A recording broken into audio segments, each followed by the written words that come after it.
साहू प्राची संस्कृति गवेषक अरसपुर ये मठर दायित्व मुझी एवं ये एक पवित्र तीर्थ प्राची कूल जिते तीर्थ अच्छी त्रिवेणी तीर्थ हूँ सबुठ पवित्र तीर्थ एटी तीनोटी नदीर त्रिवेणी बोले जो शब्द व्यवहार करा जाए त्रिवेणी अर्थ हूँ गुप्त गंगाधार एवं प्राची सरस्वती एवं अमावास्या दिन चतुर्दशी राति ये उजाणी स्रोत जमुना स्रोत प्रवाहित हुए गंगा जमुना सरस्वती त्रिवेणी घाट त्रिवेणी तीर्थ यह हूँ ओडिशार विभिन्न प्रांतर लोक मैंने ये आसिक अस्थि विसर्जन करती आज शह शह संख्यार लोक मैंने आसी अस्थि विसर्जन कर पिंडदान करा जाए एवं एठी आराध्य होती प्राची कूल अनेक जगार जगन्नाथ बलभद्र सुभद्रा मूर्ति पूजा करा जाए नहीं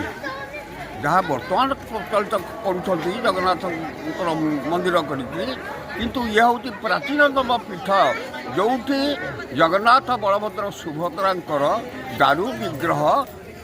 शह शह वर्ष धरी उपासित ही आसुंच एवं एक कथा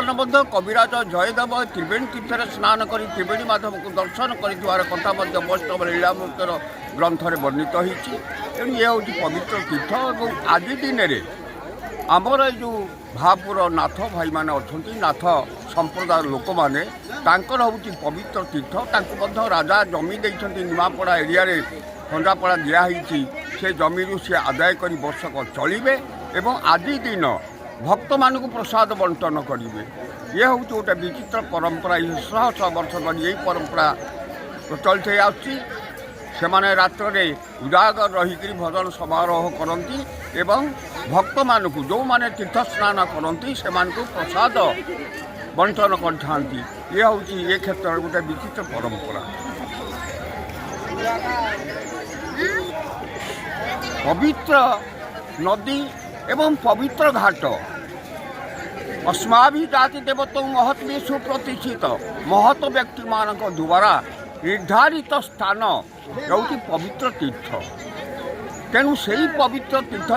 आज एक पवित्र दिन में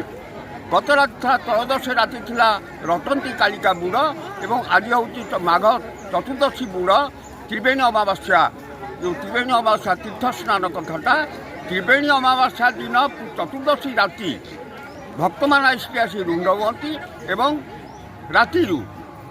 कहीं आम परीक्षा कर देखीचु जे राति 12टा पर ये गोटे उजाणी स्रोत प्रवाहित हुए तेणु से हूँ उपयुक्त मुहूर्त से ही मुहूर्त भक्त मैंने प्राची स्नान करता बासंती महाराणा सुंदर पदाकर ମୁଁ ଆସିଥିଲି ଫାଷ୍ଟ ଏଠି ସବୁ ମନସ୍କାମନା ପୂର୍ଣ୍ଣ ହେଉଛି ବୋଲିକି ଆମ ବାପଘର ଠିକ୍ ଆସିଥିଲି ଏଠି ବୁଡ଼ ପକାଇ ବୋଉ ଭାଉଜ ସମସ୍ତେ ସାଙ୍ଗେ ଆସିକି ବୁଡ଼ ପକାଇଲି ଆଉ କେତେବେଳେ ଆସିଥିଲେ ଆସିଥିଲୁ ଆମେ କାଲିଠୁ ଆସିଲୁଣି କାଲି 9ଟାରେ ମାନେ କ'ଣ ଭଜନ ଦେଖିଲୁ ଏଠି ତ ମନସ୍କାମନା ପୂର୍ଣ୍ଣ ପାଇଁ ଦେହ ଶରୀର ଟିକେ ନିରୋଗୀ ହେବା ପାଇଁ ବୁଡ଼ କରିବାକୁ ଆସିଛୁ ଆଉ ବୁଡ଼ ପକାଇଲେ ହଁ ସବୁ ପରିବାର ସପରିବାର ନା ମୋ ବୋଉ ଭାଉଜ ମୁଁ କେମିତି କ'ଣ ପରିବେଶ ଲାଗୁଛି କେମିତି କ'ଣ ଭଲ ଲାଗୁଛି ବହୁତ ଭଲ ଲାଗୁଛି ପ୍ରାଚୀରେ ଯୋଉ ବୁଡ଼ ପକାଇଲେ ପ୍ରାଚୀ ନଦୀରେ କ'ଣ କ'ଣ କେମିତି ନାଇଁ ସେଠି ବଡ଼ ପରିଷ୍କାର ପାଣି ତ ଅସନା ନାହିଁ ବଢ଼ିଆ ଲାଗୁଛି ବୁଡ଼ ପକାଇଲୁ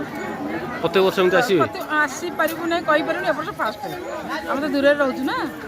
ବାପ ଘରକୁ ଆସିଥିଲେ ପଳେଇ ଆସିଲି ଭାଉଜ ମା ସାଙ୍ଗରେ ମନସ୍କାମନା ଶରୀର ଟିକେ ଭଲ ରହିବା ପାଇଁ ସମସ୍ତେ କହୁଛନ୍ତି ଟିକେ ବୁଡ଼ ପକାଇଲେ ଭଲ ସେଥିପାଇଁ ପଳେଇ ଆସିଛୁ ଆଉ ବୁଡ଼ ପକାଇବୁ।